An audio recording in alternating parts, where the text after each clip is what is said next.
Ready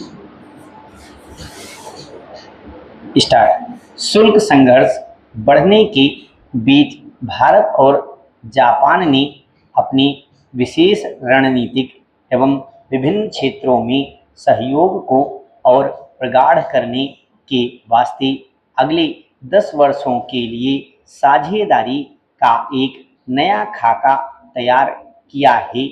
इसमें रक्षा, स्वास्थ्य, स्वच्छ ऊर्जा, दूरसंचार, दवा, महत्वपूर्ण खनिज, उभरती प्रौद्योगिकी और आर्थिक सुरक्षा ढांचा शामिल है।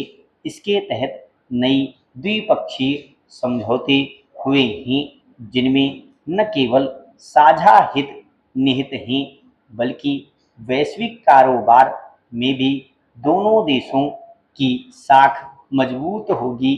खासकर अमेरिका की ओर से भारत पर लगाए गए 50% शुल्क से निपटने के उपायों की तलाश के बीच जापान से यह साझेदारी और भी महत्वपूर्ण हो जाती है। भारत व्यापार के वैकल्पिक रास्ते खोजने में जुटा है और जापान के साथ समझौतों को इस कड़ी का एक हिस्सा माना जा रहा है। अमेरिका की शुल्क नीति से जापान भी अछूता नहीं है और ऐसे में वह भी भारत की ओर उम्मीद भरी नजरों से देख रहा है। अमेरिकी शुल्क को निष्प्रभावी करने की कोशिशों के तहत भारत ने 40 देशों के साथ व्यापारिक संवाद का अभियान शुरू किया है। जापान भी उनमें से एक है। विभिन्न समझौतों के तहत जापान ने भारत में एक दशक के भीतर 10,000 अरब येन के निवेश का लक्ष्य रखा है।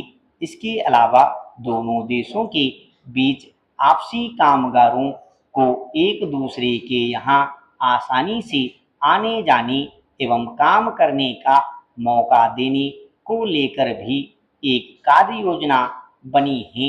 माना जा रहा है कि इससे 5 लाख भारतीय प्रशिक्षित कामगारों के जापान जाने का रास्ता खुलने की उम्मीद है।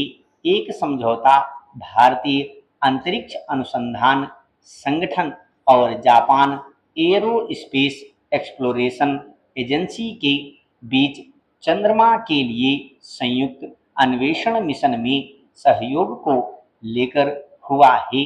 दरअसल भारत जापान की साझेदारी न केवल दोनों देशों के लिए बल्कि वैश्विक शांति और स्थिरता के लिए भी महत्वपूर्ण है। मजबूत लोकतंत्र एक बेहतर दुनिया को आकार देने में अहम भूमिका निभाते हैं। इसमें दो राय नहीं कि जापानी तकनीक और भारतीय प्रतिभा का संयोजन अंतर्राष्ट्रीय पटल पर एक नई आयाम को आकार दे सकता है। रक्षा उद्योग और नवाचार के क्षेत्र में दोनों देशों के बीच सहयोग परस्पर आत्मनिर्भरता के लिए भी महत्वपूर्ण है। दोनों देशों ने पेरिस समझौते के तहत कार्बन क्रेडिट व्यापार पर एक साथ काम करने के लिए भी समझौता किया है।